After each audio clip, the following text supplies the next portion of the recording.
సర్పంచ్ నా పేరు సల్లా శ్రీనివాస్ రెడ్డి. ఈ రోడ్డు గత 3 సంవత్సరాల నుంచి చాలా ఇబ్బంది. ఇక్కడ మైనారిటీ స్కూల్ ఉంది. మైనారిటీ స్కూల్ వచ్చేపోయే వాళ్ళకు తల్లిదండ్రులకి చాలా ఇబ్బంది. చాలామంది గోతుల మీకు పడిపోయారు.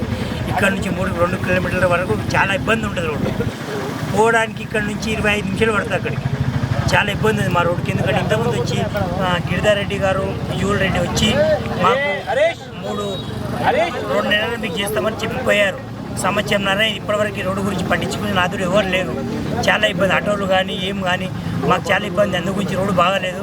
తక్షణమే దీనికి రోడ్డు బాగా చేయాలని చెప్పి మేము కోరుకుంటున్నాం. ఇక్కడ మళ్ళీ ఒకటి మాకు రోడ్డుకు ఇబ్బంది ఏంటంటే ఇక్కడ ఎస్వి కంకర్ మిల్ అని ఉంది. దానివల్ల అది 40 టన్నులు 50 టన్నులు ఉంటుంది. అది వేసుకుంది, దానికి పర్మిషన్ ఉందా లేదా అవి తెలియదు. దానివల్ల ఇబ్బంది మాకు. డస్ట్ మొత్తం ఇడికి ఊళ్ళో కొడుతుంటే మొత్తం కళ్ళ డస్ట్ పడుతుంది. దానివల్ల మాకు పొల్యూషన్ చాలా ప్రాబ్లం ఉంది మా ఊరికి. దాని గురించి మీరు గవర్నమెంట్ ఎంబడే చర్యలు తీసుకోవాలని చెప్పి కోరుకుంటున్నాం. దీనివల్ల ఇప్పుడు మామూలుగా దర్శనం తర్వాత చాలా పెద్ద ఎత్తున ఉంటుంది ధర్నా.